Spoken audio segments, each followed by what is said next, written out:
हाँ तो दोस्तों, कैसे हैं आप सभी जी। उम्मीद है कि आप लोग ठीक ही होंगे और मन से पढ़ाई कर रहे होंगे। दोस्तों, मैं इस वीडियो में बात करने वाला हूँ क्लास 10 का हिस्ट्री, जो कि पहला चैप्टर है यूरोप में राष्ट्रवाद। तो इस चैप्टर का मैं बात करने वाला हूँ दीर्घोत्तरीय प्रश्न के बारे में, जो कि दीर्घोत्तरीय प्रश्न का ये तीसरा क्वेश्चन है इस वीडियो में। तो आप लोग इस वीडियो में अंत तक बने रहिएगा। देखते हैं, क्वेश्चन है कि राष्ट्रवाद के उदय के कारणों एवं प्रभाव की चर्चा करें।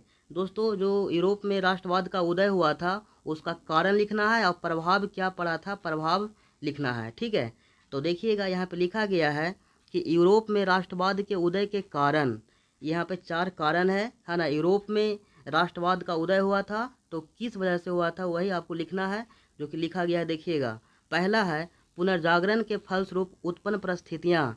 जो पुनर्जागरण के बाद जो परिस्थितियाँ उत्पन्न हुआ था उसके वजह से भी यूरोप में राष्ट्रवाद का उदय हुआ था।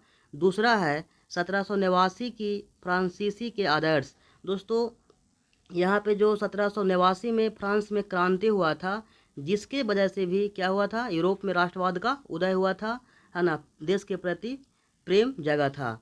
तीसरा है नेपोलियन का सैन्य अभियान। चौथा है मेटरनिक की प्रतिक्रियावादी नीति। दोस्तों, जो मेटरनिक हैं, जो जितना प्रतिक्रिया वो करते थे उसके वजह से लोगों, है ना, लोग उनका और विरोध करते थे। और क्या हुआ, उसी वजह से, है ना, यूरोप में क्या हुआ, राष्ट्रवाद का उदय हुआ। तो ये सब कुछ कारण थे दोस्तों।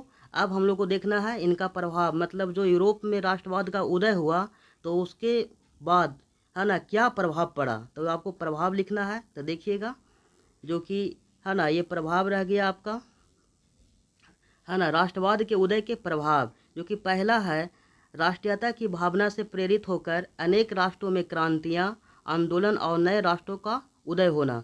दोस्तों, जब मतलब क्या बोलता है, राष्ट्रवाद का उदय हुआ जिसके वजह से प्रेरित होकर क्या हुआ, है ना, अनेक राष्ट्रों में क्रांति हुआ, आंदोलन हुआ और नए राष्ट्र का उदय हुआ।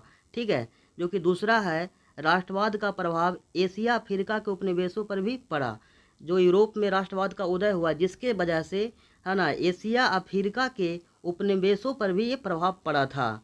तीसरा है कि राष्ट्रवाद के विकास ने प्रतिक्रियावादी शक्तियों और निरंकुश शासकों का प्रभाव कमज़ोर कर दिया। दोस्तों, यूरोप में जो राष्ट्रवाद का उदय हुआ जिसके वजह से जो प्रतिक्रियावादी शक्तियाँ था, लोग थे और निरंकुश शासक थे, वो भी कमज़ोर पड़ गए। चौथा है राष्ट्रवादी प्रवृत्ति से समाजवादी प्रवृत्ति को बढ़ावा दिया। पाँचवा है भारत में यूरोपीय राष्ट्रवाद से प्रभावित हुआ। भारत भी यूरोपीय राष्ट्रवाद से प्रभावित हुआ।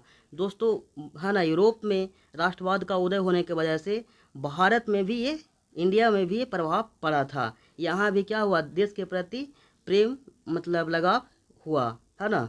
तो उम्मीद है कि दोस्तों कि आप लोग को ये वीडियो पसंद आया होगा।